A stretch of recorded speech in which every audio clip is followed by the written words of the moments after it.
Would you prefer to sit or are you okay? I'm good, thank you. So when we stopped, you had taken us to the point where a declaration had been made by the returning officer for District 4, Mr. Mingo. That is correct. After the declaration had been made, did you leave Ashman's building? No, I did not. I remained there. And where did you remain? In the same tabulation room?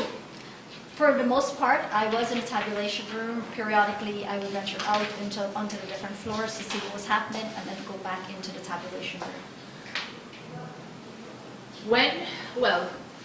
Did anyone also remain with you? Yes. All of the observers, both regional, international, and the local observers were still in the building, as well as the party agents, all of them, with the exception of the APNU AFC party agents. At 10:27 p.m. that night, 10:27 p.m., did you see the CEO Myers? Yes, I did. And what, if anything, did she say? Ms. Myers came into the tabulation room where everyone was seated, they were waiting, and she instructed everyone to leave the building because they were going to lock it. Did people comply with the instructions? They did not, because earlier there was word given to everyone in the room that permission was granted for 2 persons per party to remain in the tabulation room where the SOPs were. And that was out of concern for the safety of the SOPs. So at first they weren't allowing that, and I believe that the parties made some intervention, and Mr. Lowenfield did grant that permission for at least 2 persons to be from each party to remain. Well, had permission been given for observers to remain? I'm not aware if anything specifically was said about observers, but the observers remain nonetheless. And apart from your observer group, can you recall now which other observer groups remained? We had, there were observers from the Private Sector Commission, GCCI, and there were also observers from the OAS, from the CARICOM observing team, from the Commonwealth and the EU. Carter Center also was present. Sure. And when you all did not comply with the instructions, can you tell me what happened? Eventually, the observers started to fight out bit by bit. So they were among some of the first, and that was out of concern for safety. Word had circulated that it was no longer safe to be in the building. Sure, pause. At any point, did you see members of the riot squad come into the building? Yes. You were still in the tabulation room at that time? I was out of it by that time. By the time we were just out when the riot squad entered into the building. And when they entered, about how far away were they from you?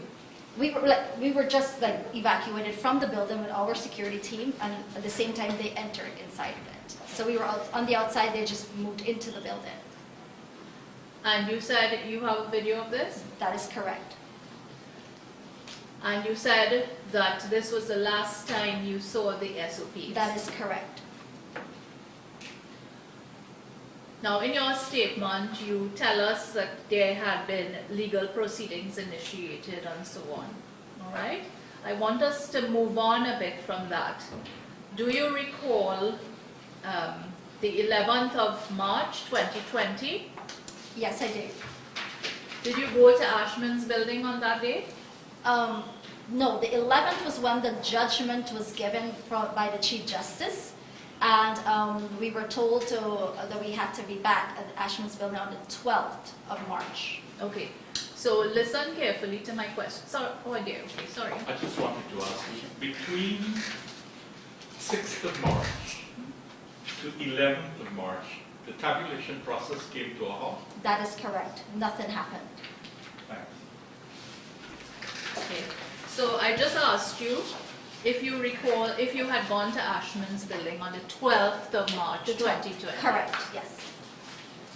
And why did you go there? This is in keeping with the Chief Justice ruling, which was handed down on the 11th of March, that the tabulation process is to resume at 11 a.m. on the 12th. And so observers proceeded, myself included, to the Ashman's building to observe the process again. When you went to Ashman's building, were you allowed entry? No. Myself and my colleague proceeded to access the Ashman building from the northern side, which was near the Parliament building. And there were barricades erected there, and we were prevented by the police from entering further. You spoke about someone called Colin April. That is correct. As far as you know, who was Mr. April? Mr. April worked as a security officer at the GECOM, with GECOM. How do you know that? We asked, and he identified himself as a security officer for GECOM. How was he dressed? He was just very casually. There was nothing that indicated that he was an employee of GECOM. And when when you saw Mr. Colin April, where was he in relation to Ashman's building? So after we could not access Ashman's building on the northern side, we took another route and entered from the eastern side, which is the Hatfield Street entrance. And that was where we met Mr. April at the barricade section there of the building. And apart from what you have just told us, did he say anything else to you? Yes.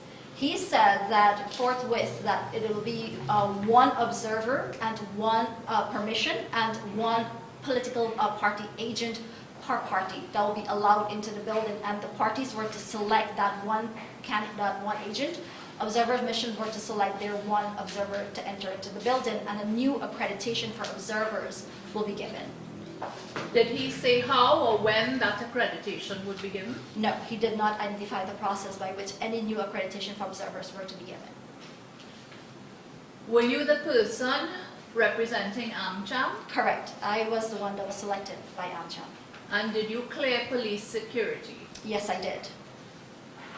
When you cleared police security, did you enter Ashman's? Yes. When I cleared the security, there was another layer of security at the entrance of the Ashman building. I entered it and was pretty much outside of the tabulation center, but right within the building. So is it that this was a different room that you went to? I went from where we were before we accessed the room. It was the same room, but rearranged very differently. The entire building of Ashman was completely deserted. And because the tabulation room was enclosed by glass, you can actually see inside of it. It was no longer the same room that we'd left. Everything was rearranged. Furniture were now limited. There were just chairs, no table except for one head table. And did you see the returning officer? Yes, I did. That morning, Mr. Mingo did show up. And did you see the DCU? Yes, Ms. Myers was there. Apart from these two persons, did you see any other GECOM employees? There were a few of the junior level employees that would subsequently assist Mr. Mingo in the tabulation. Two of them that I can name are Ms. February and Ms. Denise Cummins. Did the returning officer speak to the persons there? Yes, he did. He came to everyone and wrote their names down, and then he proceeded to say that we will enter into the room where the tabulation process will resume. We also, myself and party agents also asked him questions such as if someone is tired, if they were allowed to interchange with another person, because they only wanted one person per party, an observer there. And what did he say? With respect to that, he said he thinks that can be facilitated. Where was Ms. Myers when this conversation was taking place? She was not anywhere in that location. So having told you that the tabulation process was going to commence, did you go anywhere? No, I stayed there until we were ushered into the tabulation room for the commencement of the tabulation process. And where was this? This was through the glass compartment where previously we were for the tabulation. I want you to look, I'm asking that you look at page 14 and in particular paragraphs 69 to 72, please.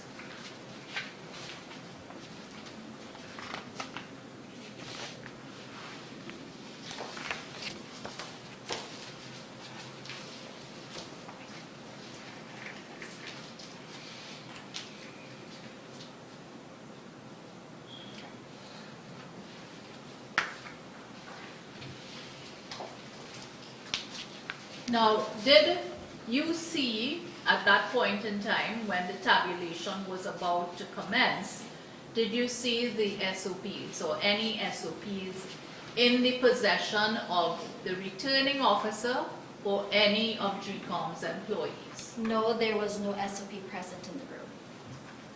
Did Mr. Mingo say what he would be using on behalf of his office to conduct the verification process? Yes, he did.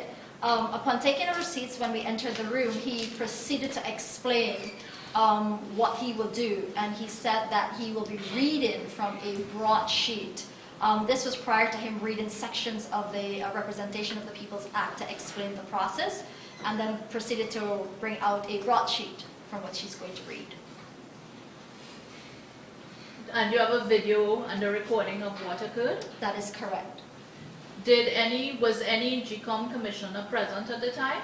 Ms. Bibi Shadiq, the deceased commissioner for GECOM, was present in the room at that time. And did she say anything? Yes, she raised objection to what Mr. Mingo was about to do, that is to use the broadsheet, and told him that it was not in compliance with the Chief Justice ruling.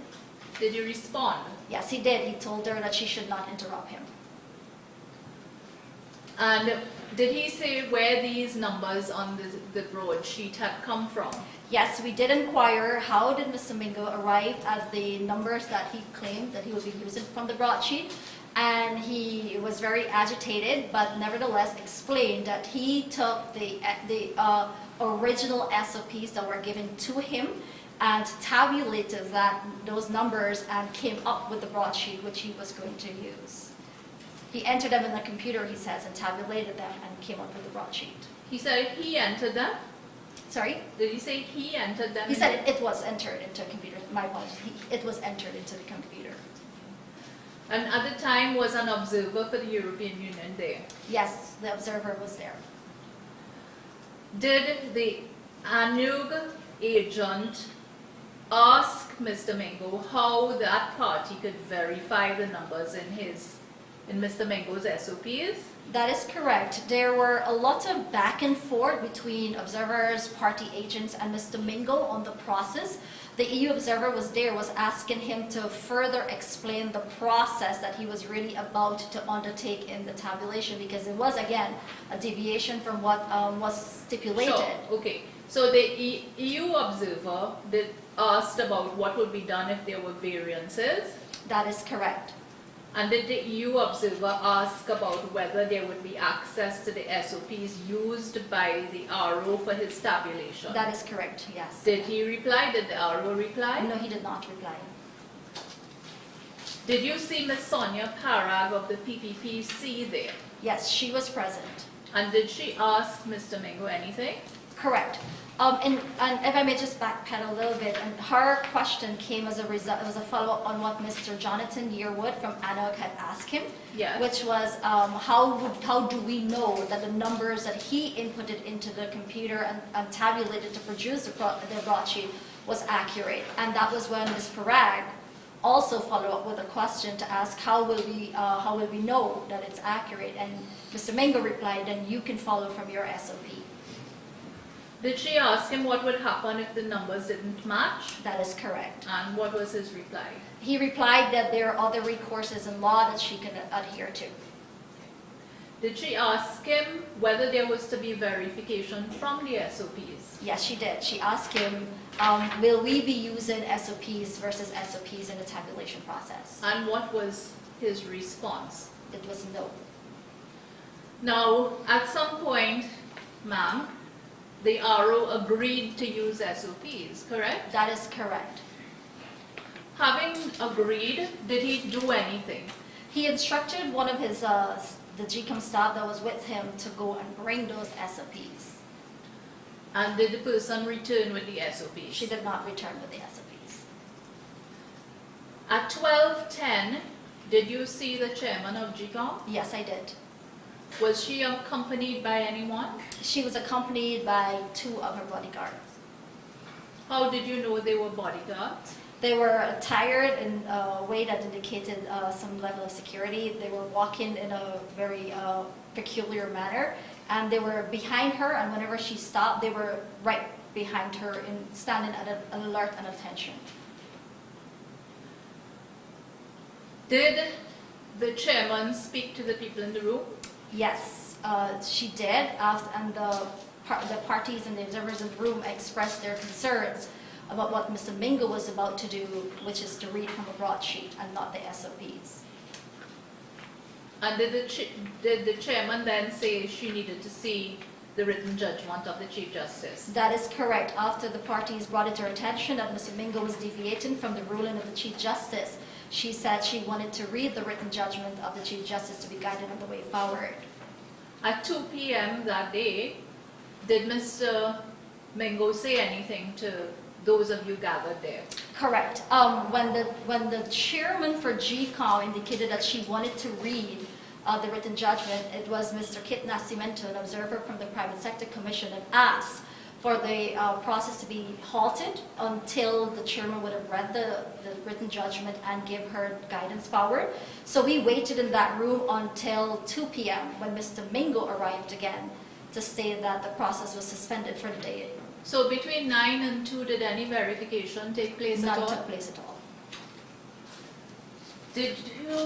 Did you return to Ashman's building on the 13th of March 2020? Yes, I did. Were you eventually allowed inside? Again, not for first. We were, I was told I could not access the building as yet, and it was much later when I was able to access the building. Did anyone escort you into the building? Yes, myself and others were under heavy police escort. What do you mean by that? So there were several police officers, all armed, and they were walking around us to take us to the back entrance of the Ashman building. It wasn't the main entrance as we used before. Was anyone threatening you as you entered the building? No. So you entered the building, and where did you go? I entered in the building through a door that was on the southern side of the building, which was a door that led to the parking lot. But when I entered that room, I saw that we were literally in the GECOM Media Center. And that was where the tabulation process would resume. And apart from yourself, from AmCham, were there other observers there? Yes, there were observers from the EU, Carter Center, the OAS, CARICOM, the Commonwealth, and there were local observers, again, one each from each of these missions. And there were local observers from the Ghana Bar Association, the Private Sector Commission, AmCham, and I think there was a GECOM was present as well. And in this room that you were escorted to, can you tell us what facilities you had as observers to do your work? The observers were, and the party agents were on chairs. That was the only thing that was made available to us. There was no table where we can rest either document, papers, or laptop. It was just some uncomfortable chairs, but there was a head table that the GECOM staff used. And were party agents in that room? Yes, they were. Were they there with their statements of pose? The PPP particularly had 2 suitcases of SOPs. Did you see GECOM staff there? Yes, I did. Can you recall who they were? Yes. Apart from Mr. Mingo, Ms. Myers was there, and some of the staff that I saw and I knew by name because we'd seen them earlier or the day before was Ms. February, Ms. Duncan, Ms. Dennis Cummins. There was a male that was inputting the statistics in the computer. Unfortunately, I do not know his name. There was Mr. Colin April, who was a security officer, and there were several other GECOM staff whose identity I do not know. So did the RO, now that you all were about to commence the process, did the RO give any indication about any number that he was going to start with? Mr. Mingo indicated that the tabulation process was going to resume from where it left off.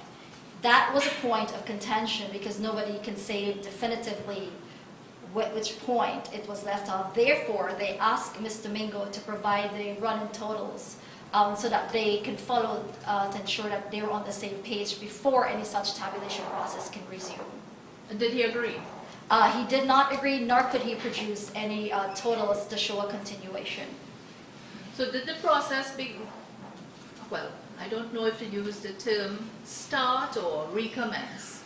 At that point, no. There were lots of heated arguments between Mr. Mingo and the party agents over what should be the point of start for this tabulation process that we were there for. Did Mr. Mingo eventually agree to restart?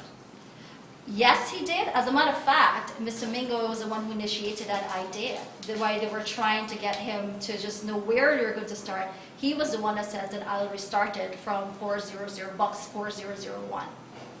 And that was the first box, correct? That was the first box for the East Bank Demerara.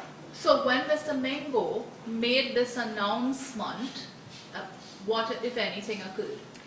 At that point, the APNU AFC had a party agent in that room by the name of Miss Carol Joseph, and she became extremely loud and intimidated and started to shout and berate persons in the room and to literally direct Mr. Mingo that he should not listen to any party agents or observer, and he needs to continue the tabulation from where he left off, and he is not to start the process over again.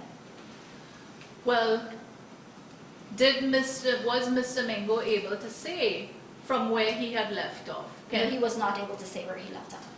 So after receiving these directions from the party agent, what was the reaction of the returning officer?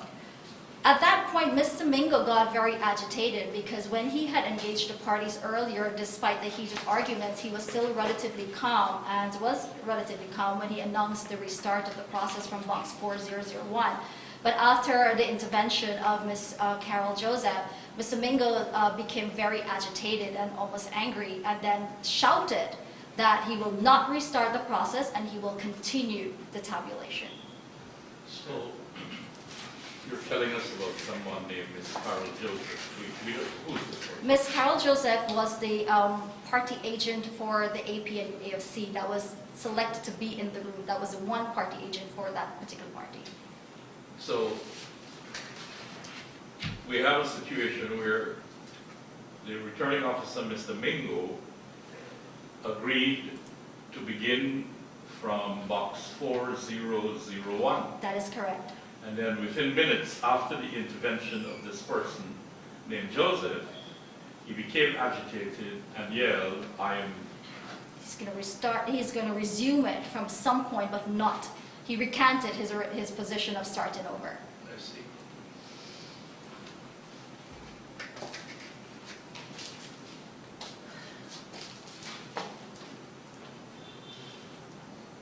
After the RO took the decision to go along with the directions of Ms. Joseph, did anyone speak?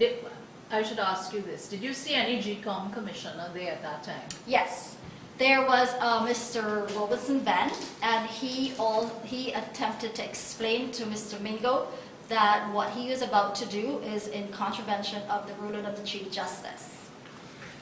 There were a lot of exchanges between himself and Mr. Mingo. What did Mr. Mingo say to Commissioner Ben? He told him not to interrupt him.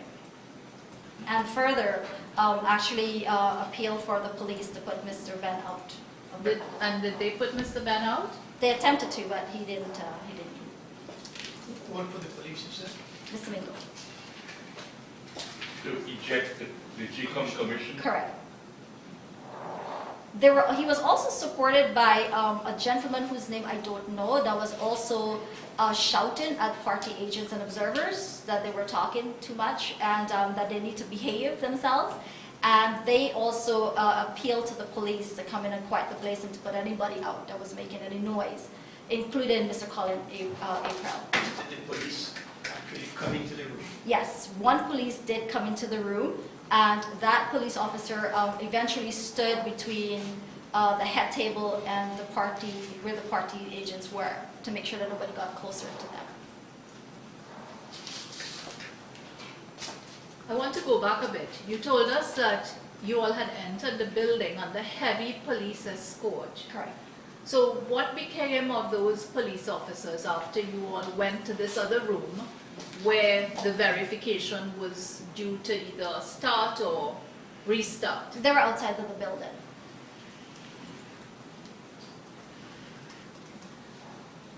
after this exchange with the GECOM commissioner, and I take it there were other exchanges, Yes, they were.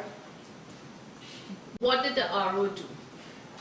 So he proceeded to direct the GECOM staff to start calling from the SOP. The documents they had in front of them, and they proceeded to call out votes allocated to various Meaning on parties. this spreadsheet? We could not verify if it was a spreadsheet or SOP, but there were documents in front of them. We weren't allowed to examine them. Now, you described the SOPs as being, you made a gesture at the beginning of your testimony, indicating that they were thick. Correct, and very big. Yes. So, did they appear to you to be SOPs? From where I was sitting, their paper, you can see sheets of paper, they were of a bigger size, but exactly what they were, we could not say. I could not say. I wasn't allowed to examine it, although there were appeals to examine those documents.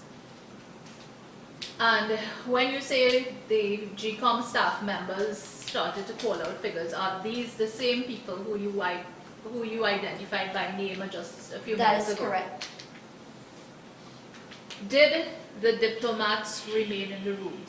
The diplomats from the four countries, the ABCE countries, were present, and then they eventually left after Ms. Joseph insulted them, and they saw that the process again was, it lacked transparency, it was not in keeping with the Chief Justice ruling. When you say ABCE, what? That would be the U.S. ambassador was present, the British High Commissioner was present, the Canadian High Commissioner was present, and the head of the EU delegation was present. And they were insulted by Ms. Joseph? That is correct. Who said what? So Ms. Joseph said that they were meddlers and they should not be here in Guyana doing anything that they were doing, and that they should leave the country. Right. So did These it... were- Sorry. These were people at ambassadorial or high Yes, commission level. such as Ambassador Sarah Ann Lynch, High Yes, you Commissioner. told us, and Ms. Joseph was telling them that they should leave the country, Yes. That they were meddlers. that they were They were meddlers. meddlers. Yes.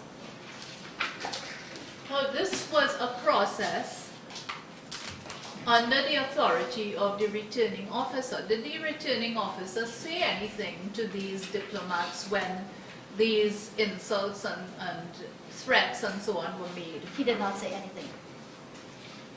Did he say anything to Ms. Joseph? He did not. He just kept saying her, tell her to calm down and sit. That's the only thing he said. Calm down. And sit. Sit. And sit. I'm tempted to sit myself. Did she calm down and sit? No. And the GECOM staff, did they start calling out numbers? Yes. Describe the process very quickly for me, if you can. So, whatever the document was that was in front of them, and I could not verify that, neither could my colleagues, observers. What was observed was that they were calling these numbers per party very rapidly. When I timed it, it was 3 to 4 SOPs being completed in 1 minute or less. And were you, as an observer, having been engaged in the process of taking down the numbers before, were you able to get the numbers down that were now being called at the space? I was able to get most of the numbers down because I had to devise strategies of how to actively listen, block out the noise that I was hearing, because there was lots of chaos taking place. Ms. Joseph was shouting, the GECOM staff was racing ahead with numbers, party agents were telling her, GECOM, that they were doing this in contravention of the Chief Justice ruling, so there was a lot of stuff going on. I had to drown those out, listen carefully, enter and type in as much as I can, with specific focus on the APNU, AFC, and the PPP's number in particular. Now, was there another GECOM commissioner there? Yes, that was Mr. Sayes Ganraj. Did he speak at all? Yes, he was very loud in telling Mr. Mingo that he was in breach of the Chief Justice order and that this needs to stop. Did Mr. Mingo take on this other GECOM commissioner? Yes, he did, and he just ignored him. Just sort of, he just did not listen to what Mr. Gunrad said and just proceeded to have the staff keep calling those numbers out. Can you tell me anything about the figures which were being called by the GECOM employees? As had happened on the 4th, the numbers that were being called by GECOM were not the same numbers that were on the SOPs that the party agents had on their possession. And I was able to see that, particularly with Mr. Says Gunraj, who was turning around ever so often and showing observers. And I was seated in front next to him, and he was showing everyone what was on the spreadsheet versus the numbers that they were calling. So you have Mr. Mingo or maybe his staff. The staff or Mingo himself? The staff. The staff are calling out numbers. That's right. Party agents have their SOPs. Yes. And they are able to establish immediately on hearing the called numbers that it was not corresponding. That is correct. With the votes that were reflected on the SOPs. Was Mr. Mingo's attention called to this fact? Yes, it was. By party agents? Yes, it was. And he did nothing. he said nothing, He did said nothing? nothing, did nothing, but instructed the staff to keep calling those numbers out. So despite what you may say is a complaint, he said continue. That is correct. Okay. And during this process, did you see either the DCEO or the CEO? I did not see the CEO, but the DCO was present in that room. Sure. And did the DCO then address the complaints by the party agents? No, she did not. Did the DCO address the problem where the diplomats were told to get out of the country and so on? No, she wasn't. She was in and out of the room, but at no point in time, whenever she was there, did she address any of those concerns. So did you observe a pattern from Yes. the numbers which were being called out? Yes, I did. Based on the SOPs that the parties had in front of them and I was able to see, and based on what I was hearing, what was very clear that there was a pattern increase in the number of votes being read out for the APNU AFC and a decrease in the number of votes allocated to the PPP. As an observer, did you get statements of polls from presiding officers of the... I got a copy from the polling station that I was at, in addition to the photograph that I also took on the wall. Yeah. Now you told us that after this day, or after the 13th of March, that AmCham had done its own tabulation and count using SOPs from all your observers, That correct? is correct. All right, so is it correct that at 10:18 that morning, a marshal of the court came into the room and served the returning officer with a document, That is correct. and the returning officer left? He left but gave instructions to his GECOM staff to keep reading those numbers. And did they, in his absence, sorry, Just a quick question. You heard the RO instruct his staff to continue calling out the figures, Yes, I did. notwithstanding that he had to leave. That is correct. Yes. Thank you. I want you to be clear, and if you can't recall, say so. When he gave this instruction to the staff to continue calling these numbers, was the DCO there? She was not in the room at that point. But you actually heard Mr. Mingo say, continue calling the numbers? Yes, I did.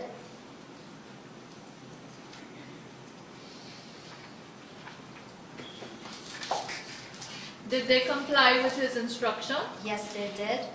And What happened after that? What observations did you make? So Mr. Mingo left for court, and the staff kept calling out the numbers from the document that they had in front of them. And after some time, the party agents again protested what was happening in the room and the continuous reading of the numbers, which were again at variance with what is on the SOP. And one by one, the party agents left the room. Most of them left the room, and the only ones that were in the room were the observers, myself included, and the GECOM staff kept reading those numbers despite the party agents not being in the room. Now, you had referred to the fact that one of the observers was the Guyana Bar Association. That is correct. Was there any representative of the Guyana Bar Association who stayed back with you? Correct. Now, we had Miss Pauline Chase. She was of the Guyana Bar Association, and she was in the room. And did Ms. Chase say anything? Yes. So Ms. Chase was trying to tell the GECOM staff that they were not adhering to the ruling of the Chief Justice, and she was verbally attacked by Ms. Joseph. When you said verbally attacked. So Ms. Joseph again got up in a very loud voice, threatening voice, and threatened Ms. Chase. She insulted the observers in the room, saying that observers are, again, we're meddlers, we should not be doing the things that we're doing, and that we should keep quiet. And then she told while she's saying all of that, Ms. Chase proceeded to explain, Ms. Chase is saying, but I only want to point out that this is not in keeping with the Chief Justice ruling. And Ms. Joseph responded by saying, you don't know who I am, you better sit there, if you know what's good for you, I'll stamp you. Stamp. As an STMP, stamp. I'm not sure what she meant, but she said, I'll stamp you. There's a word that's close to stamp. It's stomp. But she said stamp. S-T-A-M-P. That's what she said. Diaries have a way of broadening over. So. But she said the word stamp. Yeah. So I suspect that she meant stomping her. So even though the other party agents had left, Ms. Joseph stayed back, is that what you're saying? She was there. Okay. At 1:15, the returning officer came back, That is correct. and then he told you all that the Chief Justice had given instructions that GECOM had to display the SOPs from which they were calling. That is correct. And what else did he then say? And he said that they don't have equipment to facilitate that process in the room that we're currently in, and that the tabulation process will be suspended until 4 p.m. that afternoon, where we are to reconvene at the GECOM's headquarters for the continuation of the tabulation. And further, he said that when we get to the headquarters of GECOM, that he will continue the process at box 4792. So, up till this time, the tabulation process was still incomplete. That is correct. Did you go to GECOM's headquarters for 4 p.m.? Yes, I did. And can you describe to me what you saw when you got there? So, if entering Ashman's building earlier that morning was difficult and under heavy security, when we got to GECOM's headquarters, the security was even more intense, and they were heavier than earlier. I got into the GECOM headquarters and was directed to be under a shed where the tabulation was going to be held. Was the returning officer there for 4 o'clock? Yes, Mr. Mingo was present under the shed that was very poorly laid out for observers. And was he the only person from GECOM there? I saw him, Ms. Myers was in the background, but Mr. Mingo was in front of the head table along with the same set of staff that he had earlier in the Ashman's building. And were there observers there at the time? Yes, they were. The same observers that were there earlier were present at the GECOM headquarters. What about party agents? Were they there? Yes, the same party agents that were there earlier were the ones that were present in the afternoon. Did he resume the tabulation process? Not immediately, because when he took his place at the head table, Again, he was questioned on how this process was going to take place and at what point. And at that juncture, Mr. Mingo did not answer any question except to say, "I am not answering any question." That was a phrase that he kept using all the time. Was Miss Carol Joseph here there? Yes, she was there. And what was she saying, if anything? So Miss Joseph pretty much continued the same behavior that she had displayed at the Ashman's building. So she was extremely loud and intimidating, and then kept berating everyone that was seated there, that they were only asking questions ever so often, and told Mr. Mingo that he needs to proceed with this tabulation from where he left off. Did Mr. Mingo comply? Yes, he did. So the tabulation began? The tabulation commenced from what he said at Ashman at 4792, box 4792.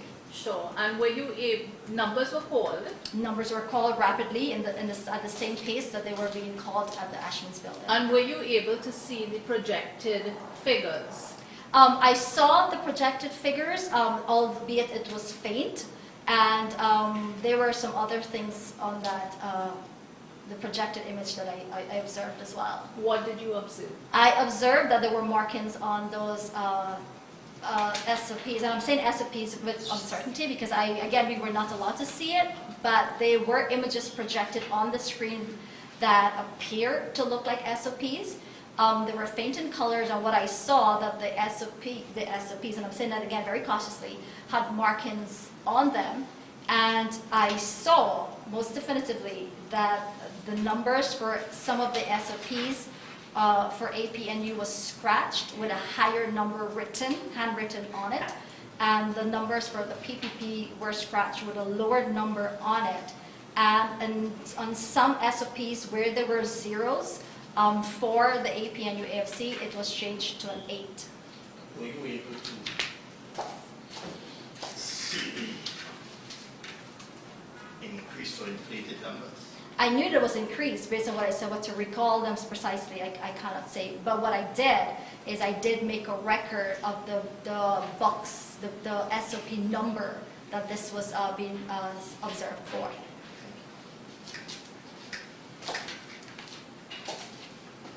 And while this was happening, were there police officers around? There were lots of police officers heavily armed around. Can you tell us where they were? They were not directly under the shed, but they were around they were in the surrounding environment of that shed. Did anyone attempt to go to the table where Mr. Mingo was? Yes. The EU observer, again, attempted to see, validate those, to verify those SOPs that the GECOM staff alleged or claimed that they were using, but he was prevented from doing so. By whom? By Mr. Mingo and the GECOM staff. And at 5:15, did the EU observer leave?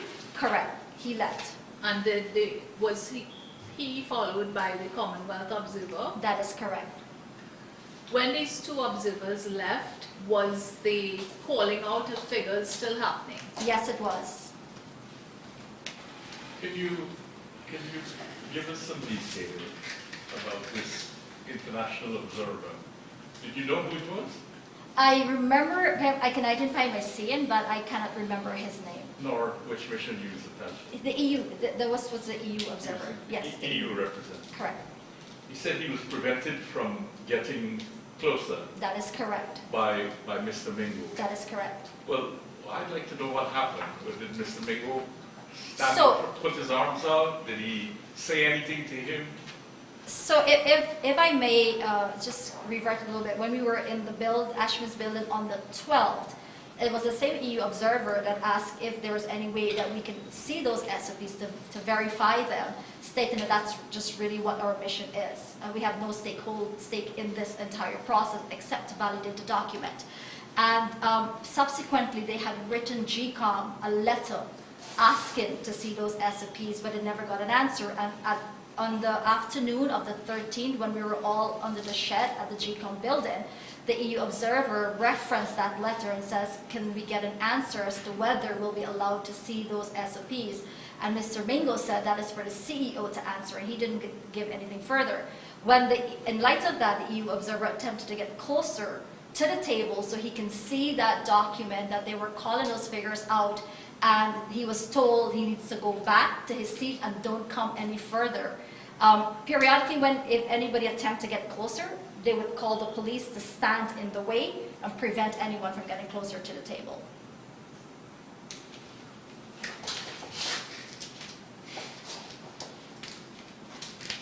Did the party agents remain or did they walk out? The party agents remained except for Mr. Jonathan Yearwood left and Mr. Sace Narayan left. And was there an incident between Mr. Yearwood and Ms. Joseph? That is correct. When Mr. Yearwood left, he told Mr. Mingo that if there was any major unrest in this country, he would be held responsible for it. And as he was proceeded out, Ms. Carol Joseph taunted him and told him, "You just leave, Okay. not idiot." So there was an and there was an altercation. altercation Sure. between the two of them. Okay, but did you remain? Yes, I did. And at 6 p.m., had the sub-district of East Coast Demerara been concluded? Yes, it had. And had East Bank Demerara been concluded? Correct. So the East Bank Demerara was concluded at Ashman's building on that morning, just before the Chief Justice had ruled, and they had just started East Coast. So it was a continuation when he mentioned box 4792. That was a continuation from the East Coast of Demerara's tabulation. Now, you had told us that when the process was supposed to have started back at Ashman's building earlier that day, that you had observed a pattern of increasing votes or increasing numbers for the APNU AFC and decreasing numbers for the PPPC. Was this still the case? That is correct. It was still the case. I observed the same pattern for various polling stations on the east coast of Demerara. However, from all analysis and observation, it was far more pronounced for the East Bank Demerara than it was for the East Coast Demerara.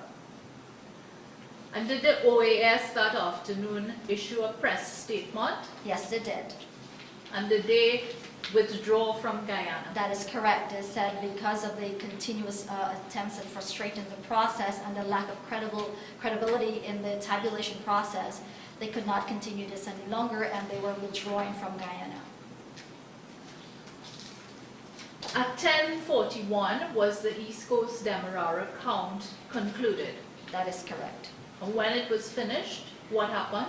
When it was finished, Mr. Mingo had prepared a statement which he read the results similar to what he did on the 5th on the balcony and declared the results showing that the APNU had won the elections for District 4. He signed it in front of everyone, and Ms. Carol Joseph also signed it as the only witness. And who did he declare to be the winner? Sorry, Commissioner.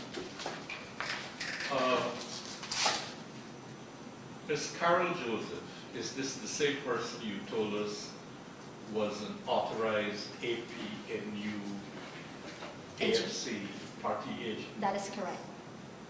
And she signed the declaration That is correct. as a witness? That is correct.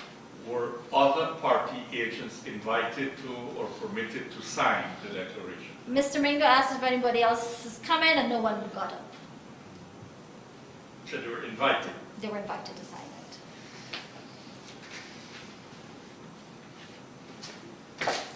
So you say that that Mr. Mingo made a declaration of the results. Who did he declare to be the winner?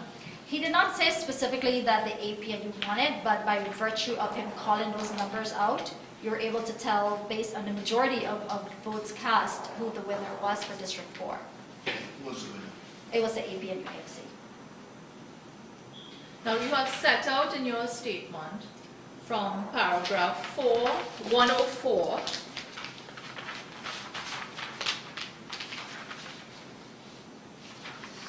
to 109 what AmCham's findings were. That is correct. Would you like to see those paragraphs again, or are you familiar with them? I'm familiar with that. And those findings were made after conducting the process which you had described to us at the start of the testimony, of your testimony, That is correct. apart from your observations and your findings, do you know whether any other observer groups did reports? Yes, all of the observer group did reports. The EU, the OAS, the Commonwealth, CARICOM, they all did their reports for submission. And have you seen the OAS and EU reports? I've seen those reports. And if I may just quickly add, after this process had ended, AmCham did an independent comparative analysis of the results. I had on my possession actual records as they were being read of the numbers being called by GECOM. So those are authentic recordings that I have that were not altered.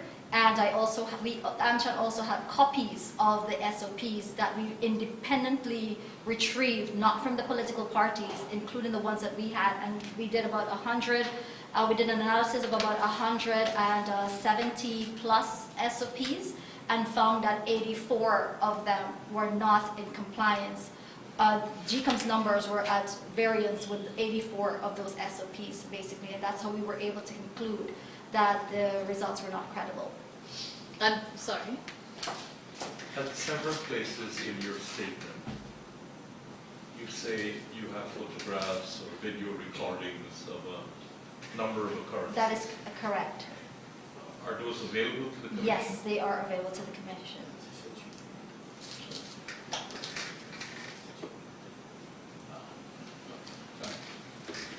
Yes. Now you said 84 contained variances when you were doing your independent checks. Were these variances consistent one way, or were they mixed up? Can you tell me a little more about the Yes. variances? So the 84 SOPs that we found to be, the 84 ballot boxes that we found to be at odds with the SOPs were predominantly from the East Bank and the East Coast, not from South, North, or North Georgetown, so just those two sub-districts. Yes. And the pattern was in all of those cases, the numbers of votes allocated to the AP and the AFC were increased, and in all of those cases, the number of votes for the PPP were decreased. So what you are saying is that the variances were between the actual figures you were seeing on these 84 SOPs and what had been given by GECOM as being the numbers for those sub-districts? Correct. Commissioners, we do have some audio-visual material which we would like to have shown. It is all together, and after it is shown, I may have to ask, or I may ask the experts to pause it at the end of each one so the witness can describe what is in it. May I have your leave to do that? So, ma'am, certain things are going to come up on the screen. I'll ask you to have a look, and then you can indicate to me what it is you see, if you are able to identify. Okay, so can you tell us what that is? Yes, that is the statement of poll for the polling station at Monterey Primary School that I observed. And if you notice there at the bottom would be the name for Onika Reese, and she did not sign it, like I said. Okay. And you will notice as well that the numbers for the PPP was 261, and the numbers for the APNU AFC was 7. Okay. Right, so that is one of the SOPs that I use in my studies as well. Thank you. I'm asking that this photograph be admitted as RR1. Yes, we admitted.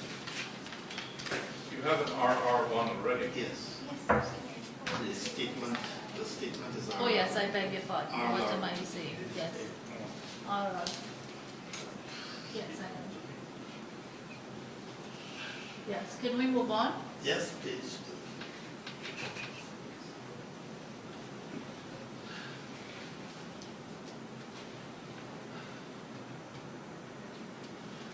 Can we move on to the next image, please?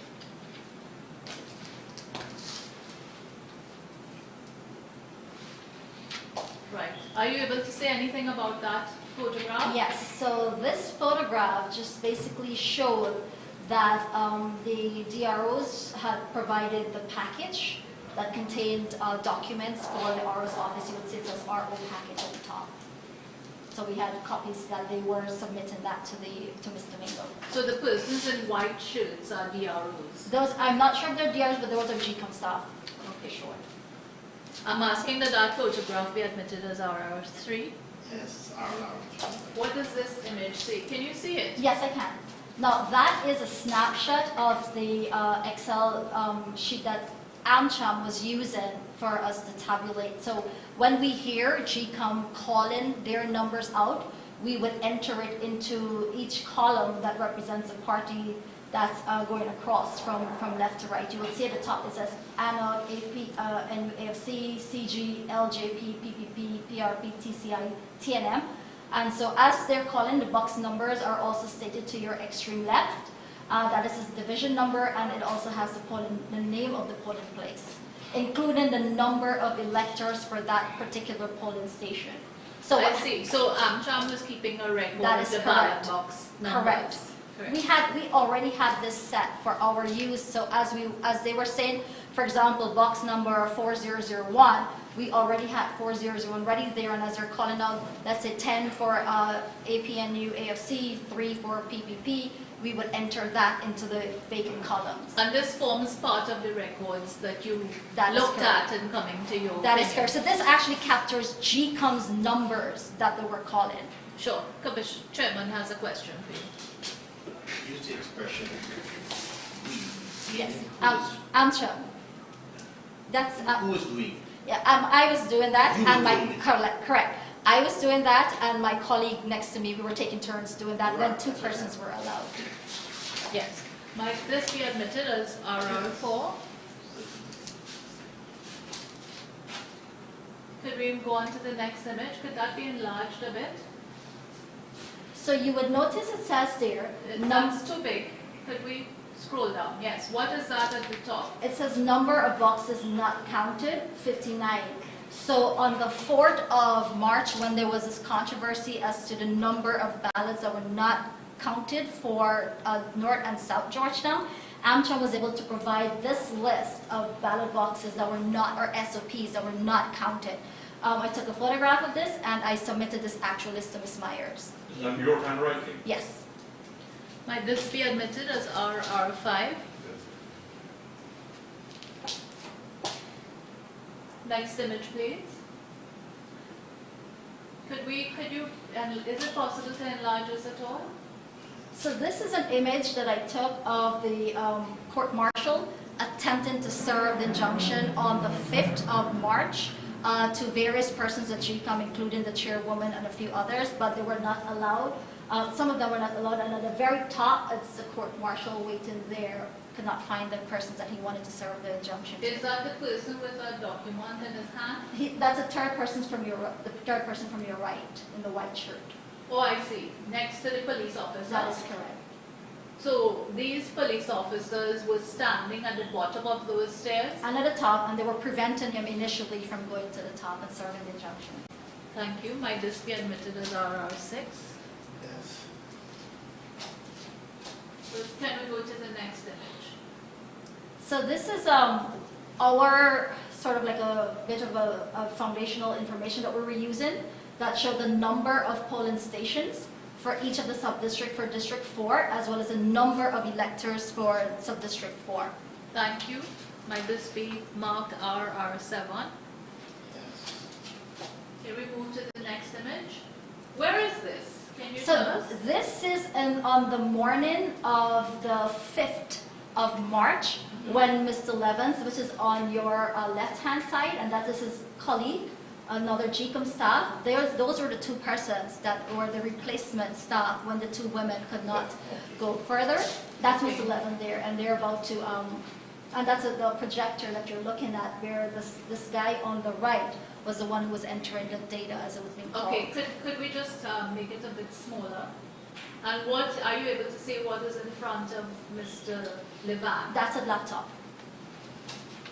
This is your photograph? Yes. Sorry, may I just have 1 minute? Do you know which part of Ashman's, where was this in Ashman's? This is a tabulation room in Ashman's where it was held from the night of the 2nd of March up until the 5th. Sure. Can we move to the next image, please? So what you're looking at there is Mr. Levins in the process of calling out the numbers when he was given the opportunity to do that. And what we were looking at there is when he started to put his hand on his head and claim that he was tired and so forth. So this is actually taken when he was calling those numbers. If you look carefully, if you expand the photographs, you're going to see the SOPs that are actually in front of him. His hand is resting on it, and he had more in front of him. So you can go a little bigger, and you'll see the stack of We SOPs. just see that those were the SOPs. Those are the SOPs, yes. You saw them? Yes, I did. This is your photograph. This is my photograph. Might this be RR9? Yes. Next image, please. So this is on the night of the 4th of March when the 2 female GECOM staff said that they were tired and nobody knew what next. So there you can see, as I said, you had Mr. Lowenfield who's in the center. That's Mr. Levins there on my right, and that's Ms. Myers that's standing there. They were on their mobiles and they're not really telling us what's next. And this is, if you look, there are some garbage bags at the bottom. Those are where envelopes were secured in. RR10. Yes. And this would be on the 4th of March, just maybe after 10 when Mr. Mingo supposedly fell ill. And you're looking at Mr. Hetzberger, who was Mr. Lowenfield's executive assistant, or personal assistant, I think it was. He's in the white t-shirt, and that is Mr. Colin April in the total white attire that's fetching him down. Yeah, he's It is back to us. back to the camera, yes. Might this be RR11? Yes. Next image, please. So this is an interesting photograph. This photograph was taken of the very last tabulation that was done using SOPs on the morning of the 5th of March. After this, using SOPs, no one knows and can validate what happened next. So if there was any information or evidence that you need to, by which to measure what happened and what the running totals are, this would be the photograph that actually proved it. So, yes, so what happened is after everything just went chaotic, what I did was to snap that screenshot so we know what was projected on the screen at that point. So this is the very last evidence of tabulation that was done before everything went downhill. Might this be admitted as RR12? So what What do we see here? What you have here is, and this was a photograph that my colleague on the outside took to send after we heard, I heard in the room, because I was in the room, that Ms. Myers had given instruction for the door to be locked. So we told them to see if they can get a photograph and send it to me. This was a photograph that was taken of when they locked the door and the police was guarding the door so no one can go into the tabulation room. So this was a photograph which you received from a colleague. So we asked him to take it out. Was this first. an AmCham colleague? Correct. This would have been what day? This would be on the 4th of March. Yes. Might this be marked RR13? Yes.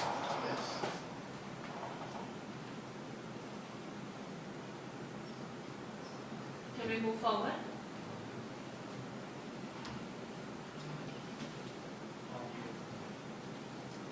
Yes, I think this one has some audio.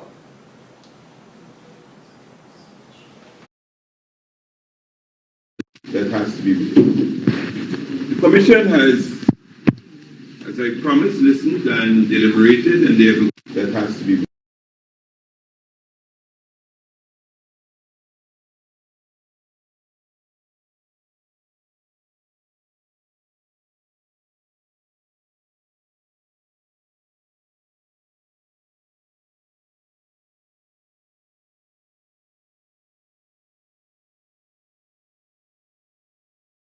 and he did the random sampling and saw that the spreadsheet was not correspondent to the SOP.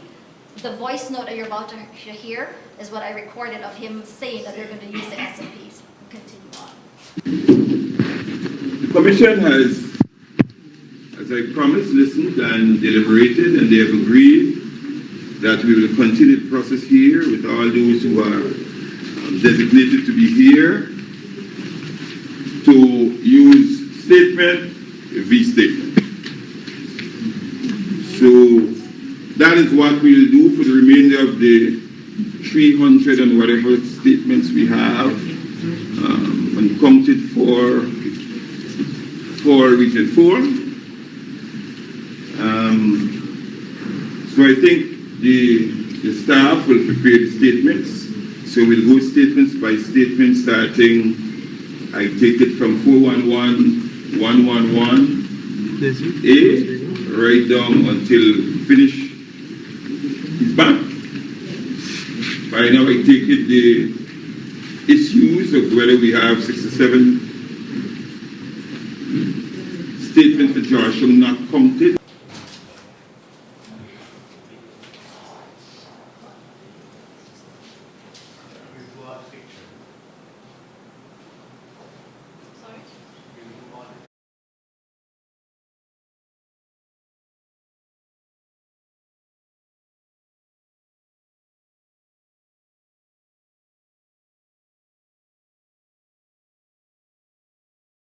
Videos, so we have to try to resolve that.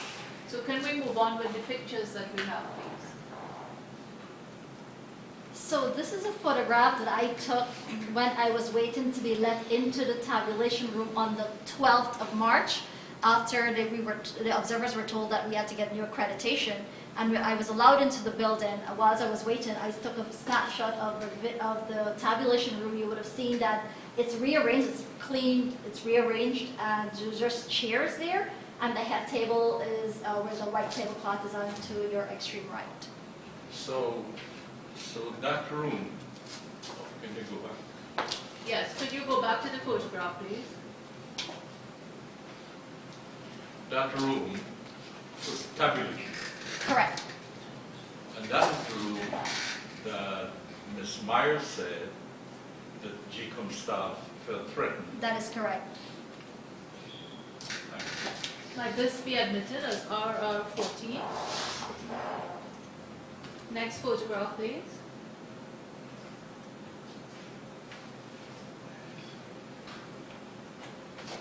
So Can you tell us what this is? that's one of the staff that was reading at the GECOM headquarters on the 13th of March. Do you know her name? I'm not sure if she's February or Denny's Bad. But it's one of those two persons. I'm not sure which one is she. Sure.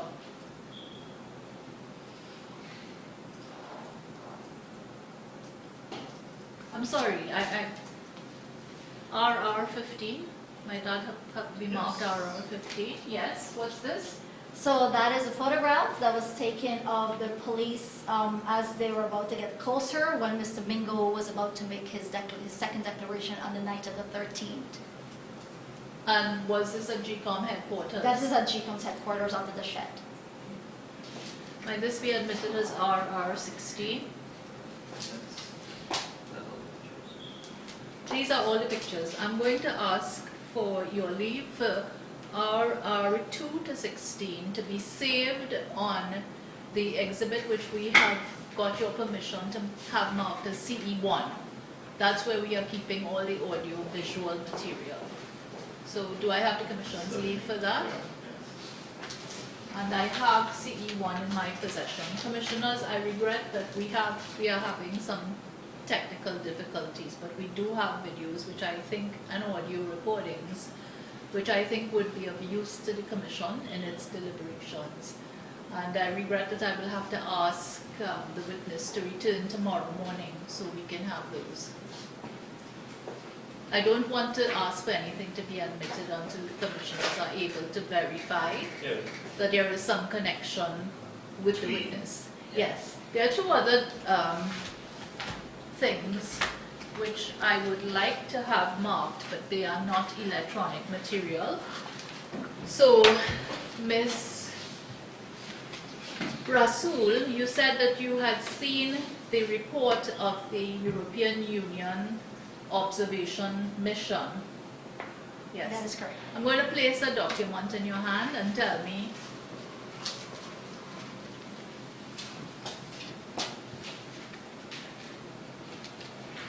Yes. Is this the report? Yes, it is. I'm asking that this be admitted as RR17. Can I ask, was it sent to you from the mission? Not from the resolution. I got it from various other individuals who got it, and they sent it to me. None of the reports I got directly. I got them indirectly. So when you say you got them, you mean AmCham. That is correct. Now, you also referred to seeing the OAS report That is correct. for the March 2020 elections. I'm going to ask that a document be shown to you. You have a look at that document.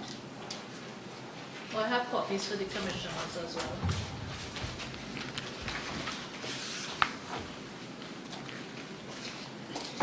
Is that the OAS report which you received? That is correct. And did you receive it on behalf of AmCham? I got it on behalf of AmCham, indirectly, of course. Thank you. You got it from? Indirectly. I got it from AmCham. Yes. Might this be admitted as RR18?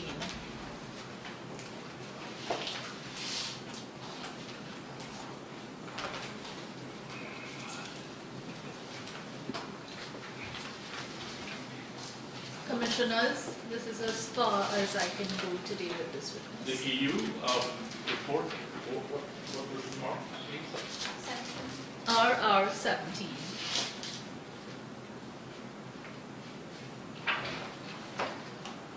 So this is RR18, the OAS. Yes.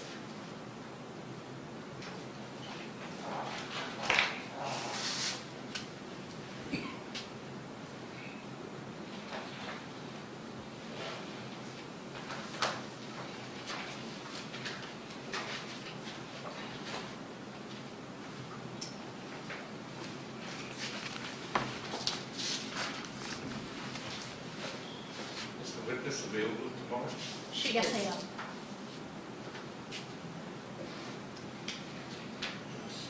So thank you very much, Mr. Russell. Thank you. Look forward to your attendance. Thank you very much. Much obliged. The hearing is now adjourned to 9 a.m. tomorrow.